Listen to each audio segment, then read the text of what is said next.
Guys எல்லாரும் எப்படி இருக்கீங்க?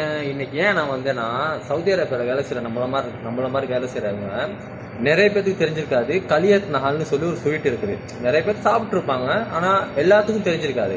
இன்னைக்கு நம்ம அதை பார்ப்போமா? உங்களுக்காகவே கஷ்டப்பட்டு செஞ்சு வச்சுருக்கேன், வாங்க.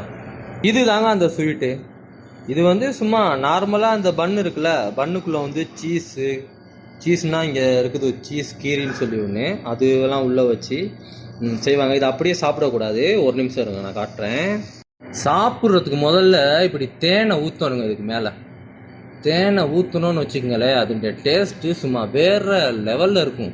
தேனு மட்டும் இல்லை, தேனோட சேர்த்து இந்த மில்க் மைட்னு சொல்லுவாங்கள்ல, ஸ்ரீலங்காவிலலாம் இருக்குது, அந்த மில்க் மைட்டும் இதுக்கு மேலே ஊற்றணும். அப்படியே அதுக்கு மேலே இந்த மில்க் மைட்டையும் ஊற்றணும். இதை ஊற்றணும்னு வச்சுக்கோங்களேன், அதோடைய டேஸ்ட்டே வந்து அப்படியே தனியாக மாறிடும். நீங்கள் சாப்பிட்டீங்கன்னு வச்சுக்கோங்க, அப்படியே அந்த டேஸ்ட் எப்படி சொல்கிறது, இந்த மில்க் மைட்டும் அந்த சீஸும் அந்த டேஸ்ட்டை வந்து அப்படியே வெட்டி தனியாக கொடுக்கும். அப்புறம் என்ன, நான் வேலையை ஆரம்பிக்கவா? இதை அப்படி கொண்டு பிச்சு எடுத்தோன்னு வச்சுக்கோங்க, இதுக்குள்ளே வந்து ஃபுல்லாக சீஸ் இருக்குது. சாப்பிட்டு பார்த்துடலாமா?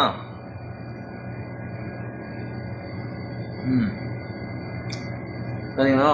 இதுக்குள்ளே வந்து சீஸ் இருக்குது. எப்படி சொல்கிறது, இந்த தேனுக்கும் அதுடைய அந்த மில்க்குக்கும் சும்மா அப்படியே செம்மையாக இருக்கும். நீங்கள் யாராவது சவுதி அரேபியாவில் இருந்தீங்கன்னா பேக்கரிங்களில் ஸ்வீட் கடைகளில் இருக்கும், கேட்டு பாருங்கள், கலியத் நஹால்னு கிடைக்கும். சாப்பிட செம்ம டேஸ்ட்டாக இருக்கும். அதுவும் ஆறி போனதோட சாப்பிட்றத விட சுட சுட சாப்பிட்டோன்னு வச்சுக்கோங்க, வேற லெவல். ட்ரை பண்ணி பாருங்கள், நல்லாயிருக்கும். அப்புறம் நான் போயிட்டு வரேன், பாய்.